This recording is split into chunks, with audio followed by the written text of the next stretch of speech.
चटकदार, चविष्ट, तरीही सकस आणि स्वादिष्ट पारंपरिक व नवनवीन रेसिपीजसाठी पोटोबा चॅनलला नक्की सबस्क्राईब करा आणि त्या शेजारील बेल आयकॉनही प्रेस करा, म्हणजे माझे नवीन व्हिडिओ अपलोड झाले की तुमच्या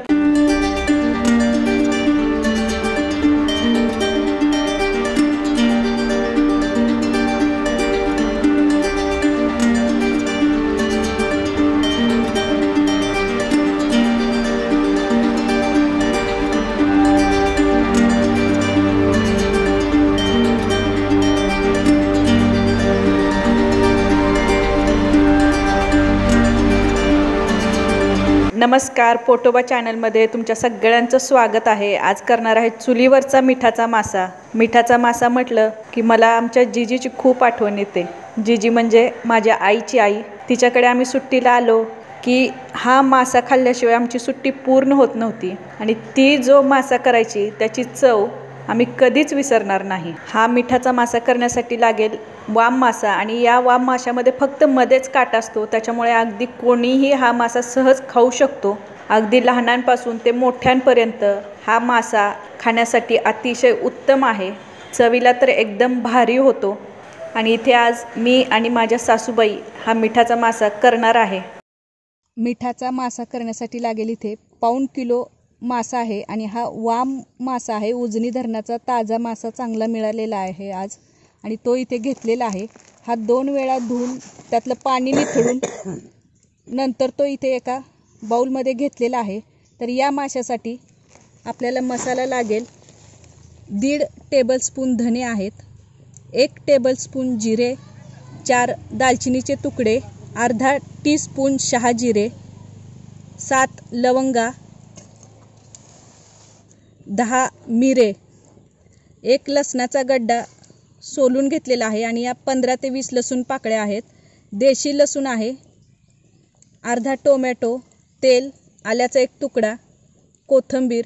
ही कोथिंबीर देखील शेतातली अगदी गावठी कोथिंबीर आहे। चवीसाठी मीठ लागेल। 1 मध्यम आकाराचा कांदा कापून घेतलेला आहे आणि ओला नारळ त्यातला अर्ध्या नारळाचे तुकडे इथे करून घेतलेले आहेत। सर्वात आधी या माशाला 2 चमचे हळद लावून घ्यायची आणि हा जो मासा आहे तो मी आणि माझ्या सासूबाई करणार आहे।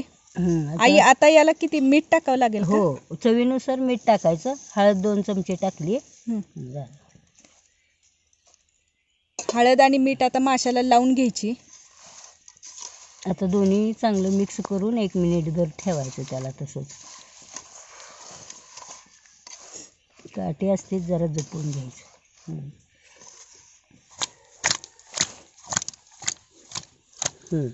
असंच ठेवा। हळद आणि मीठ माशाला थोडा वेळ मुरतंय तोपर्यंत आपण हा मसाला आहे तो तव्यावर भाजून घेऊया।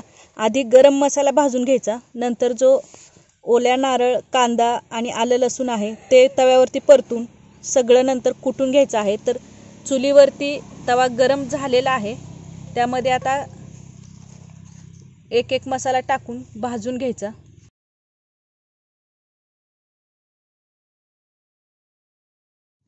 गरम तव्यात धने, जिरे, शहाजिरे, मिरे, लवंग आणि दालचिनी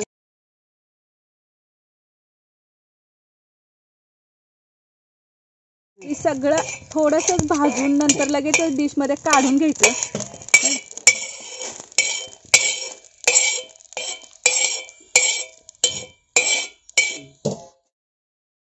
याच तव्यामध्ये थोडंसं तेल टाकून त्याच्यावरती कांदा भाजून घ्यायचा।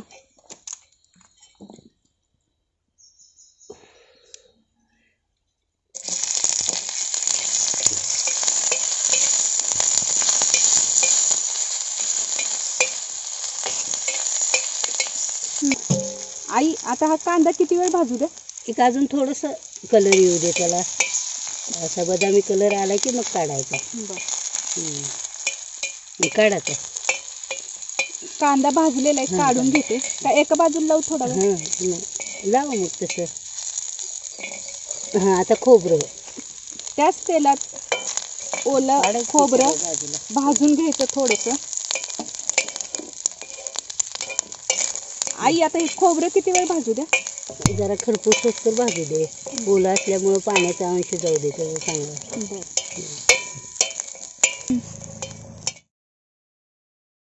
आता हे भाजत आले, त्यात आलं लसूण टाक आणि परत थोडंसं परत आणि लगेचच काढून घे. बरं. चुलीवरची आज हे आलं लसूण टाकलं याच्यामध्ये. मस्त खरपूस असा वास यायला लागलाय लगेचच. आई हे बघा किती वेळ भाजायचं ते. झालंय, काढ आता. काढू का? झालं, हो काढ आता, झालं चांगलं. मग कांदा भाजलेला होता त्याच्यावरच काढून घे. त्याच्यावरच काढून घे.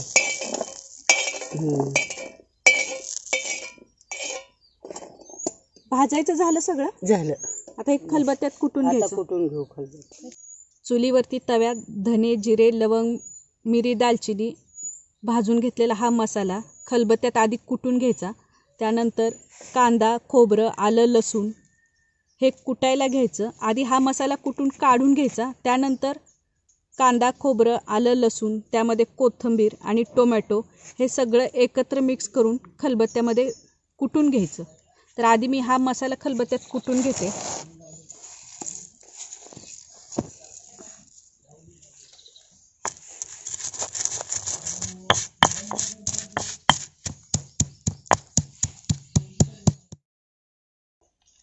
आता खलबत्त्यात कांदा, खोबरं, आलं, लसूण, कोथिंबीर आणि टोमॅटो हे सगळं एकजीव होईपर्यंत चांगलं कुटून घ्यायचं.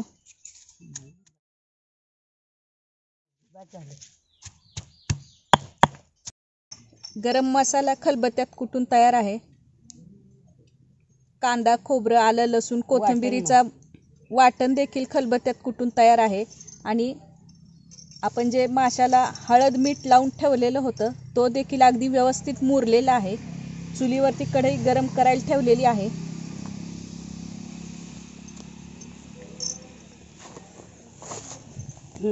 आई कढई गरम झाली का? हो झाली. आणि आता अर्धा वाटी तेल घालते. बरं.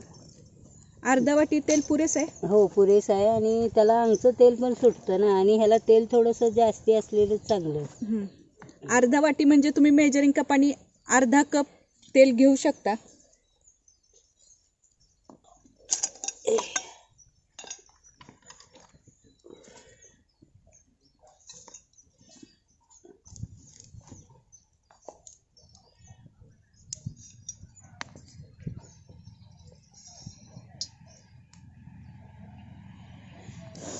चुलीचा हा जो धूर होतो ना त्याचा सुद्धा एक नैसर्गिक वास त्या माशाला मस्त असा लागणार आहे. त्याच्यामुळे मासा चवीला अगदी उत्तम होतो हा.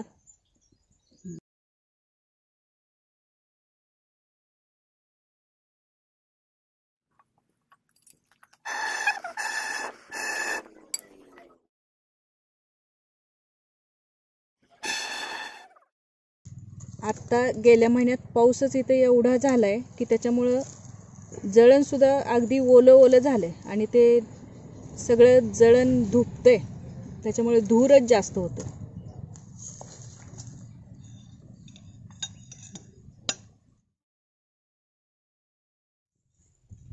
आई तेल गरम झालं? हो झालं, चांगलं कडकडीत झालं. आणि आता हे वाटण घालते त्यात. म्हणजे वाटण परत ठेवते. तेल अगदी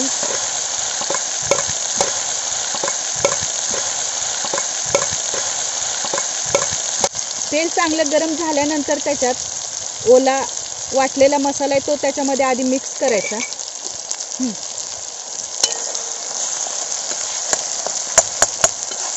तर हा तेलावरती अगदी त्याचं तेल सुटेपर्यंत एकसारखं भाजत राहायचं. म्हणजे त्याचा वास खमंग यायला लागतो आणि माशाला चव सुद्धा चांगली येते त्याच्यामुळे.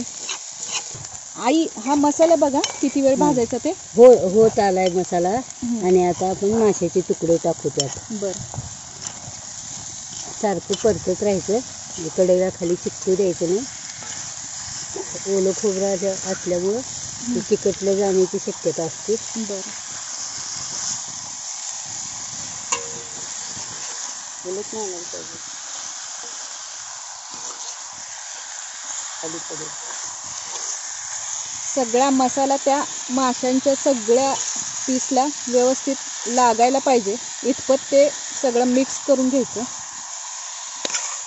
आई बघा हे मिक्स झालंय का ते? झालंय मिक्स. आणि आता मी वरून हे भुरभुरते आपले धने जिऱ्याची मसाला ह्याची पूड टाकते वरून. मग आपण जो धने जिरे लवंग मिरी दालचिनी भाजून कुटून घेतले तो हा मसाला याच्यावरती पसरून तो चांगला मिक्स करून अगदी व्यवस्थित परतून घ्यायचं. म्हणजे तो चवीनुसार थोडंसं मीठ टाकून. सुरुवातीला माशाला मीठ लावलेलं होतं त्याच्यामुळे आता इथं थोडंसं टेस्ट करून बघायचं आणि जर का गरज वाटली तरच यामध्ये मीठ मिक्स करायचं. आई हे किती वेळ परतायचं बघा? सगळा मिसळला ना परतून थोडं वर झाकण ह्याचा उरलेल्या पाण्याचा थोडासा अगदी सुटकारा द्यायचा आणि घट्ट झाकून ठेवायचं. म्हणजे ज्या बाउलमध्ये आपण माशाला हळद मीठ लावून ठेवलेलं होतं त्याच बाउलमध्ये अगदी एक पाव वाटी पाणी घालून तो बाउल धुवून तेच पाणी या माशावरती टाकलेलं आहे. आणि आता ते सगळा मसाला माशाला व्यवस्थित मिक्स झालेला आहे. खरपूस खमंग असा वास यायला लागला आहे आणि त्या वासामुळेच आता सगळ्यांना भूक लागली. कडेने सगळे याची वाट बघतात आहे कधी तयार होतोय ते.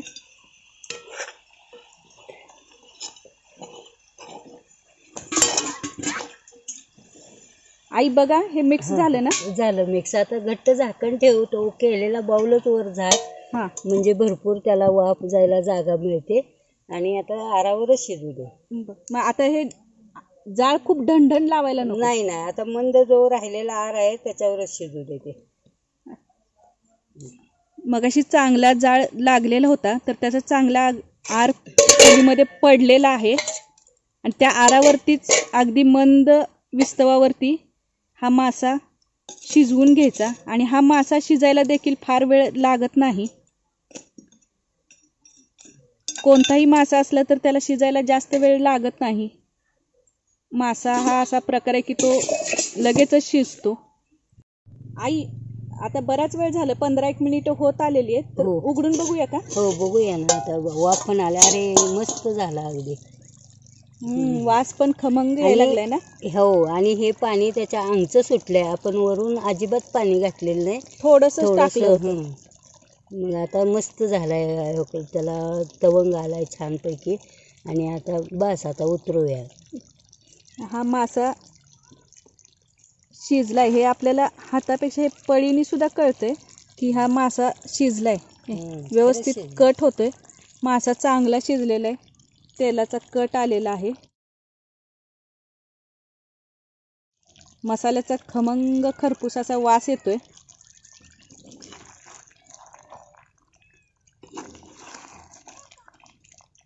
आणि हा मासा एक 20 मिनिटात शिजून तयार आहे.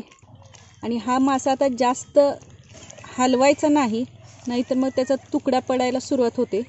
अगदी हलक्या हाताने पळीने सगळं मिक्स करून घ्यायचं. तयार माशाची ही कढई आहे ही खाली उतरवून घेतो. माझ्या चॅनलवरती तुम्ही नवीन असाल तर माझ्या चॅनलला सबस्क्राईब करा, माझे व्हिडिओ शेअर करा, लाईक करा, कमेंट करा. हा व्हिडिओ पाहिल्याबद्दल धन्यवाद.